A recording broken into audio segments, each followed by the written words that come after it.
I'll set this matter for a hearing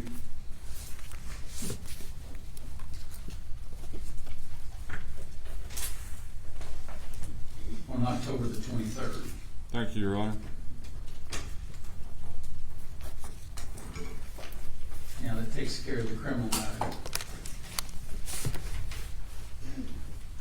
Now, as to the issues before the court, there is pending a Rule 60.02 motion filed by the defendant, Ms. Griffin, in these order of protection hearings as it relates to the order of protection on Terry Bowersox Sr., Maddie Bowersox, and Katie Lynn Proudfoot. The matter pending is still pending with Christopher Proudfoot.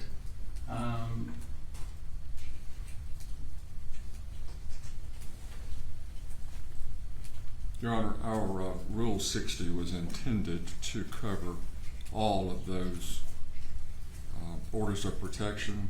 There's 4 of them that are listed there. Thank you. If not, they're all listed on the sheet. The only issue is the matter regarding Christopher Proudfoot is still an ex parte order, as it's never had a hearing on that date.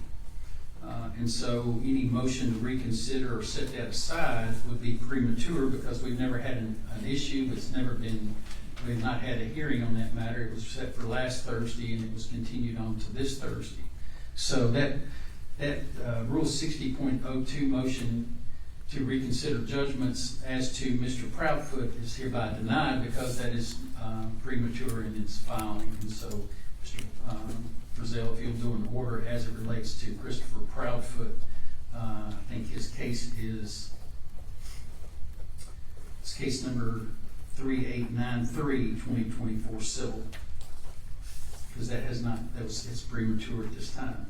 Also in front of me is the state's motion to clarify the intent of the order of protection. The order of protection speaks for itself. It's pretty plain in its language, but it covers what it doesn't cover. Mr. Frizzell, you had, in full disclosure, I met with counsel for Ms. Griffin for the state of Tennessee and for the Bowersox and Ms. Proudfoot in chambers before coming out. The parties have asked this court to set this matter to a hearing date separately than from today.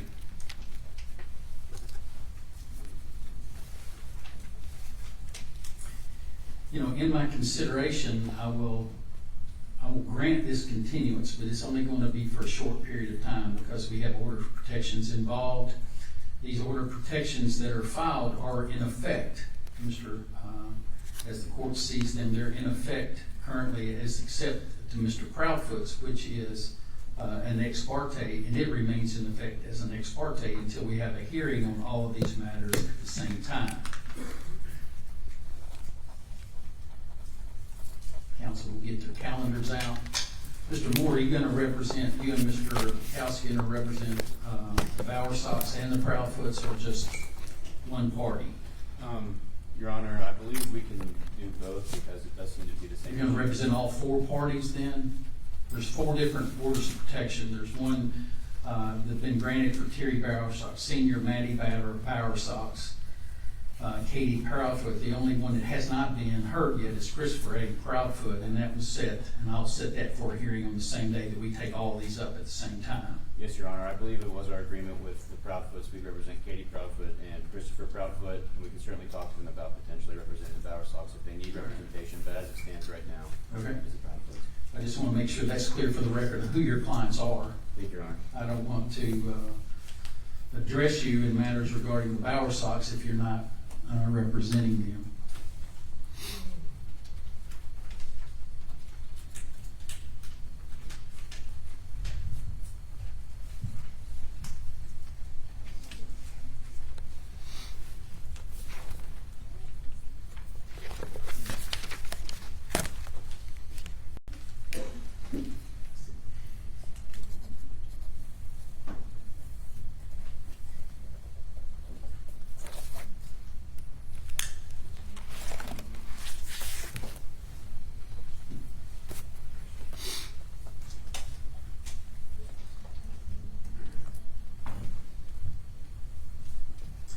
council if you'll check your calendars for October the 10th.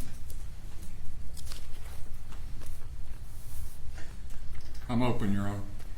State?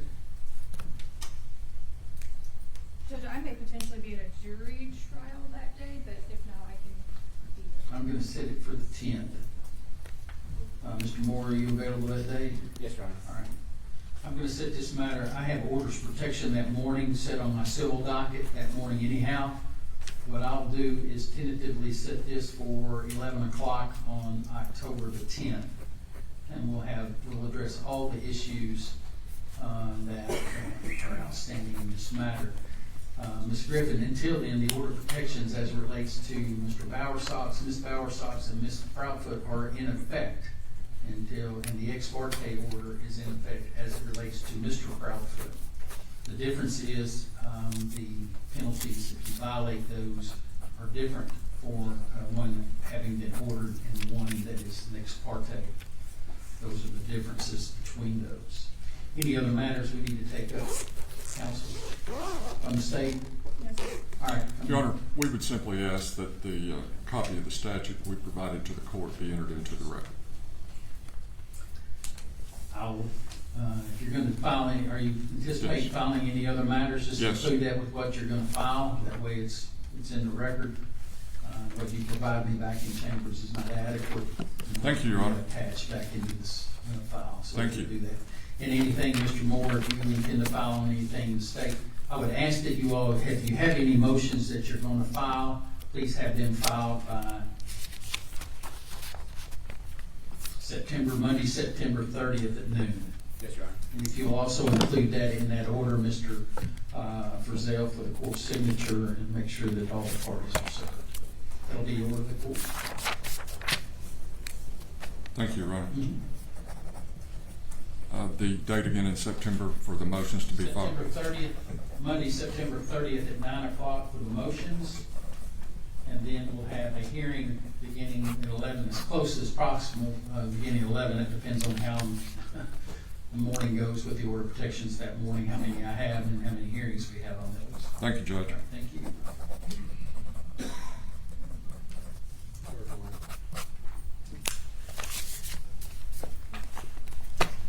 May we be excused, Your Honor. May.